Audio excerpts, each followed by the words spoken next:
रेश्माताई भोसले, हरीशजी निकम, निशाताई मावतकर, सायलीताई माळे, आमच्या विनायक आबांचं काम पुढे चालवणारे असे सनी निमण, परशुराम वाडेकर, भक्तिताई गायकवाड, सपनाताई छाजेड, निवेदिता एकबोटे, अपूर्व खाडे, पूजाताई जागडे, अमृता म्हेत्रे, मंचावरील सर्व मान्यवर, सोबतच या ठिकाणी विशेष रूपाने उपस्थित असलेले प्रभाग 9चे उमेदवार गणेश कळमकर, लहू बालवडकर, रोहिणीताई चिमटे, मयुरीताई कोकाटे, उपस्थित माझ्या सर्व लाडक्या बहिणी आणि उपस्थित सर्व माझ्या भावांनो, आज महानगरपालिकेच्या प्रचाराचा शेवटचा दिवस आहे आणि मी असं ठरवलं की प्रचाराची सांगता ही या शिवाजीनगर मतदारसंघात करायची। याची दोन कारणं आहेत। पहिलं कारण असं आहे की अर्थातच शिवाजीनगर मतदारसंघ म्हणजे आपल्या आराध्य दैवत छत्रपती शिवरायांच्या नावाने असलेला महाराष्ट्रातला एकमेव मतदारसंघ आहे आणि म्हणून हा निर्णय केला की इथे आपण ही सांगता करावी। पण त्यासोबत या ठिकाणी सांगता सभा घेतली तर आपल्या सगळ्यांचा आशीर्वाद मिळतो आणि भारतीय जनता पक्षाला बहुमत मिळतं आणि म्हणून मी ठरवलं हीच जागा आम्हाला शुभ आहे, या ठिकाणीच आपल्याला सभा घ्यायची आहे आणि म्हणून या ठिकाणी या सभा घेण्याकरता मी आलोय। खरं तर ही निवडणूक पुण्यात राहणारा दीन दलित गोर गरीब आदिवासी, पुण्यात राहणारा ओबीसी, पुण्यात राहणारा सामान्य माणूस या प्रत्येकाच्या जीवनात परिवर्तन करण्याची निवडणूक आहे आणि भारतीय जनता पक्ष गेले काही वर्ष माननीय मोदीजींच्या नेतृत्वात सातत्याने एक नवीन अशा प्रकारचं पुणे तयार करण्याचा प्रयत्न करतोय। पुण्यामध्ये आधुनिकता यावी, पुण्याचं दळणवळण चांगलं व्हावं, पुण्यामध्ये राहणारा जो गरीब व्यक्ती राहणार आहे, या ठिकाणी वेगवेगळ्या प्रकारे आर्थिक दुर्बल आहे अशा सगळ्या लोकांना आपल्याला जास्तीत जास्त सोयी देता येतील, त्यांच्या जीवनात आपल्याला परिवर्तन करता येईल, या दृष्टीनं सातत्याने आम्ही प्रयत्न करतो। खरं म्हणजे मला या निमित्ताने सांगायचं आहे की काही लोकांना असं वाटतं महानगरपालिकेची निवडणूक म्हणजे गल्ली बोळामध्ये दादा तयार करण्याची निवडणूक आहे। ही गल्ली बोळातला दादा तयार करण्याची निवडणूक नाही आहे, ही शहराचं भावी नेतृत्व तयार करण्याची निवडणूक आहे आणि म्हणून या निवडणुकीकडे गांभीर्याने पाहिलं गेलं पाहिजे। आज आपण पाहू शकतो की या पुण्याचा जो सगळा वाढता परिसर आहे, या सगळ्या परिसरामध्ये हिंजवडी असेल, खराडी असेल, मगरपट्टा असेल, बाणेर बालेवाडी असेल, हा सगळा जो भाग आहे हा आता हळूहळू एक प्रकारे भारताच्या डिजिटल ट्रान्सफॉर्मेशनचा एक महत्वाचा कणा झालेला आहे आणि आता या ठिकाणी केवळ सेवा देणारं नाही तर निर्मितीचं शहर म्हणून देखील या पुण्याकडे आपण सातत्याने पाहत असतो आणि म्हणून एकीकडे मॅन्युफॅक्चरिंग आणि दुसरीकडे आयटी या दोन गोष्टींनी पुणे हे सर्वश्रुत आहे। पण त्यासोबत आपण जर बघितलं तर साधारण आम्ही अंदाज घेत होतो पुणे हे किती आंतरराष्ट्रीय शहर आहे बघा। या ठिकाणी 90 देशातले लोक वेगवेगळ्या आस्थापनांमध्ये काम करताना किंवा वेगवेगळ्या आस्थापनांकरता काम करताना आपल्याला पाहायला मिळतात आणि म्हणून या ठिकाणी आपण जर विचार केला तर एक मोठं ऑटोमोबाईल क्लस्टर आहे चाकण तळेगावमध्ये आणि तंत्रज्ञानाच्या क्षेत्रात सगळ्यात जास्त जी गुंतवणूक आहे ती देखील या पुण्यामध्येच होताना आपल्याला पाहायला मिळते। पुणे शिक्षणाचं माहेरघर देखील आहे, सॉफ्टवेअर निर्मितीचं माहेरघर देखील आहे आणि अर्थातच ही महाराष्ट्राची सांस्कृतिक राजधानी देखील आहे। कला साहित्य आणि सांस्कृतिक चळवळ ही देखील या पुण्यातनच चालते आणि म्हणून आज आपण जर बघितलं तर या पुण्यामध्ये मागच्या काळामध्ये आपल्या आशीर्वादानं पुण्याला या ठिकाणी भारतीय जनता पक्षाची 5 वर्ष सत्ता होती. त्या काळामध्ये जवळपास 35,000 कोटी रुपयाचे 220 पेक्षा जास्त प्रकल्प या पुण्यामध्ये आपण केले आणि पुढच्या 5 वर्षामध्ये जनसामान्यांच्या जीवनात परिवर्तन करणारे 44,000 कोटी रुपयाच्या प्रकल्पांचं नियोजन हे आपण या ठिकाणी केलंय, ज्यामध्ये प्रत्येक घरी स्वच्छ पिण्याचं पाणी आलं पाहिजे, सांडपाण्याचा निचरा झाला पाहिजे, घनकचऱ्याचं व्यवस्थापन झालं पाहिजे, सांडपाण्याचा पुनर्वापर झाला पाहिजे, जुन्या भागाचा पुनर्विकास झाला पाहिजे, झोपडपट्टीत राहणाऱ्याला मालकी हक्काचं घर मिळालं पाहिजे, कच्च्या घरात राहणाऱ्याला पक्कं घर मिळालं पाहिजे, ज्यांच्याकडे घरांची मालकी नाही त्यांना घरांची मालकी मिळाली पाहिजे. अशा पद्धतीनं एक ठोस नियोजनाचा आराखडा या ठिकाणी आपण तयार केलेला आहे. आणि हा सगळा आराखडा तयार करत असताना आपल्याला माहिती आहे मागच्या काळामध्ये शिवाजीनगर ते हिंजवडी मेट्रोचं काम आपण सुरू केलं. खरं म्हणजे देशातली पीपीपी तत्वातली पहिली मेट्रो ही आपल्या पुण्यामध्ये शिवाजीनगर ते हिंजवडी आपण घेतली. 23 किलोमीटरची मेट्रो आहे आणि आता काम अंतिम टप्प्यात आहे. याच वर्षी या मेट्रोचं लोकार्पण देखील आम्ही करणार आहोत. त्याचं ट्रायल रन आम्ही या ठिकाणी ऑलरेडी केलंय. शिवाजीनगरचा विचार केला तर या ठिकाणी आपल्याला इंटिग्रेटेड अशा प्रकारचं एक मेट्रो बस स्टँड असा एक इंटिग्रेटेड मल्टी मॉडेल प्रोजेक्ट तयार करायचा आहे. खरं म्हणजे आम्ही पूर्वीच तो प्रोजेक्ट हातामध्ये घेतला होता, पण दुर्दैवाने मध्ये उद्धव ठाकरेंचं सरकार आल्यानंतर त्याला स्थगिती मिळाली. पण आता त्याला पुन्हा आपण मान्यता दिली आहे आणि पुढच्या काळामध्ये एक अतिशय चांगला मल्टी मॉडेल हब म्हणून बस स्टेशन असेल, मेट्रो स्टेशन असेल, सगळ्या प्रकारची कनेक्टिव्हिटी असेल, अशा पद्धतीनं हे काम देखील आपण या ठिकाणी करायचं आहे. आणि त्यातनं या शिवाजीनगरच्या भागाचं एक चित्र हे बदललेलं आपल्याला दिसेल.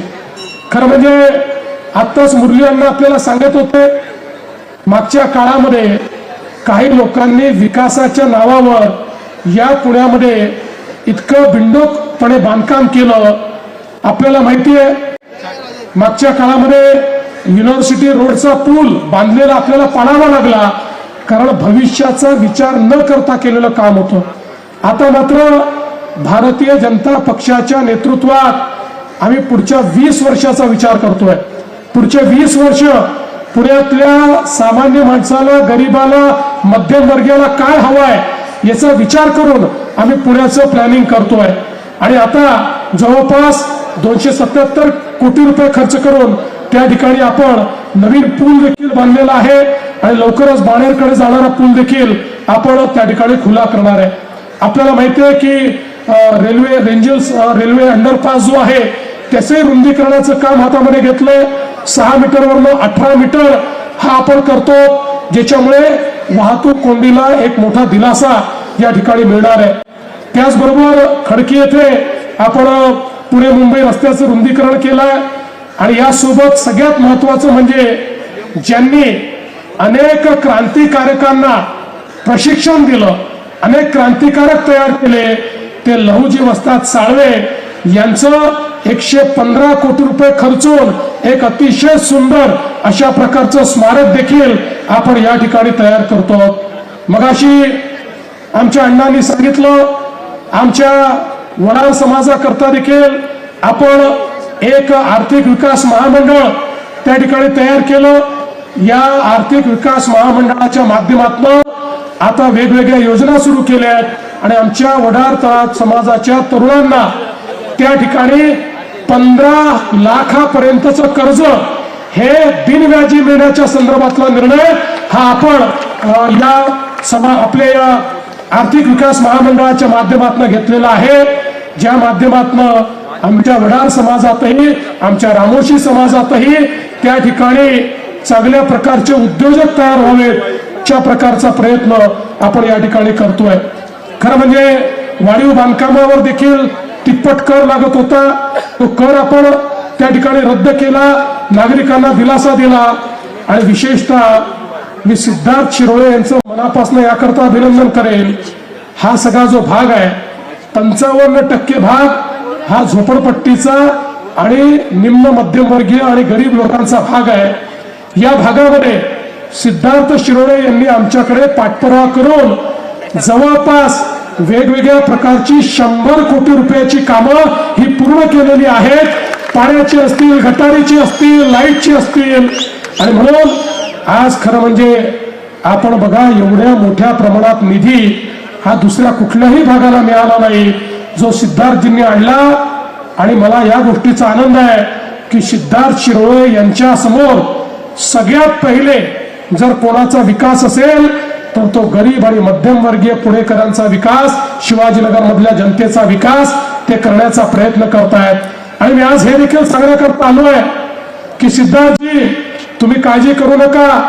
आणि तुम्हाला सगळ्यांना सांगायला आलो आहे, हे जे आपले नगरसेवक या ठिकाणी तुम्ही निवडून देणार आहात, हे 12ही नगरसेवक आणि सिद्धार्थ शिरोळे यांच्या पाठीमागे राज्याचा मुख्यमंत्री खंबीरपणे उभा आहे. या 12 नगरसेवकांच्या भागामध्ये आणि अर्थातच सिद्धार्थजींच्या नेतृत्वात या शिवाजीनगरमध्ये विकास कामांकरता जितका निधी लागेल, जितका तेवढा सगळा निधी मुख्यमंत्री म्हणून मी देईन, हा विश्वास तुम्हाला देण्याकरता आलेलो आहे. बंधू भगिनींनो, आज आपण पाहू शकतो वेगवेगळ्या प्रकारे आपण या ठिकाणी मोठ्या प्रमाणात मागच्या काळात पिण्याच्या पाण्याचं काम केलं. पुणे विद्यापीठ, चतुश्रृंगी, आशानगर, मॅफको या ठिकाणी मोठ्या क्षमतेच्या पाण्याच्या टाक्या बांधल्या. त्यामुळे औंध, भोसलेनगर, गोखलेनगर, जनवाडी या सगळ्या परिसरातील पाणी पुरवठा देखील मोठ्या प्रमाणात सुधारला. आणि आता आपली जी नदी आहे त्या नदीचंही आपण संवर्धन करतोय. विशेषतः मुळा-मुठा नदी संवर्धनासाठी 4700 कोटी रुपयाचा आराखडा तयार केला आहे. आणि पुढच्या काळात एक निर्मल आणि अविरल वाहणारी अशा प्रकारची ही नदी आपल्याला पाहायला मिळणार आहे. या ठिकाणी क्राईम कंट्रोल करण्याकरता सीसीटीव्हीचं एक मोठं जाळं आपण तयार केलं. आता आपल्या पुण्याच्या मेट्रोचा विस्तार करून जवळपास 110 किलोमीटरची मेट्रो ही आपण या पुण्यामध्ये तयार करतो.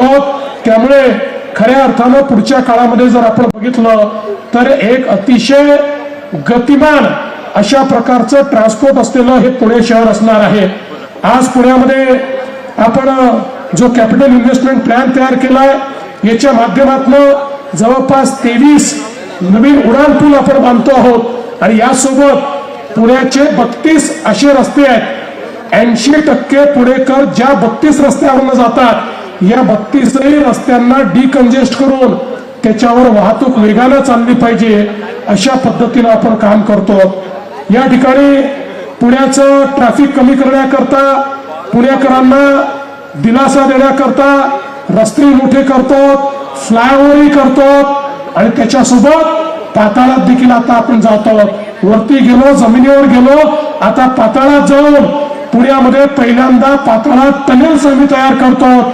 ज्या टनेल्समुळे पुण्याचा ट्रॅफिक जो आहे हा पूर्णपणे त्या ठिकाणी कंट्रोलमध्ये येईल आणि पुणेकरांना अतिशय स्मूथ अशा प्रकारे या ठिकाणी जाता येईल. आज खरं म्हणजे सांगण्यासारख्या अनेक गोष्टी आहेत. पूर नियंत्रणाकरता आपण 300 कोटी रुपये दिलेले आहेत. रिटेनिंग वॉलसाठी 200 कोटी रुपये दिलेले आहेत. आणि त्यासोबत पुण्याचं या ठिकाणी सांस्कृतिक वैभव आणि ऐतिहासिक पुणे हे आपल्याला त्या ठिकाणी त्याचं संवर्धन करायचं आहे. आणि म्हणून महात्मा फुले वाडा आणि क्रांतीज्योती सावित्रीबाई फुले स्मारक भिडेवाडा या ठिकाणी 200 कोटी रुपयाचं काम आपण करून ज्या महात्मा ज्योतिबा फुलेंनी आणि क्रांतीज्योती सावित्रीबाई फुलेंनी महिलांकरता शिक्षणाची दारं पुन्हा उघडी केली, त्यांचं अतिशय उत्तम अशा प्रकारचं स्मारक त्याच ठिकाणी आपण करतो.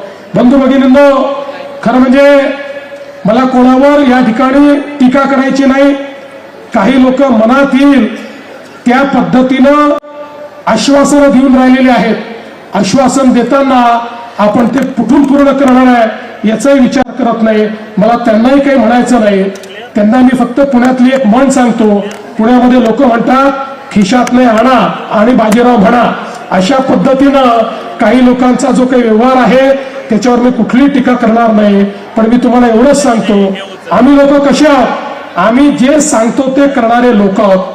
तुम्ही बघा, मागच्या विधानसभेच्या निवडणुकीमध्ये आपण सगळ्यांनी आम्हाला प्रचंड बहुमत दिलं. रेकॉर्ड जागा या ठिकाणी भारतीय जनता पक्षाच्या निवडून आल्या. त्या निवडून आल्यानंतर काही लोक म्हणू लागले की आता भारतीय जनता पक्षाला कोणाची आवश्यकता नाही. आता हे भाजपवाले पहिलं काम काय करतील तर लाडकी बहीण योजना बंद करतील. आता 1 वर्ष होऊन गेलं, लाडकी बहीण योजना सुरूच आहे. आणि माझ्या सगळ्या लाडक्या बहिणींना सांगतो, जोपर्यंत तुमचा देवाभाऊ मुख्यमंत्री आहे, लाडकी बहीण योजना बंद होणार नाही, ती सुरूच राहणार आहे.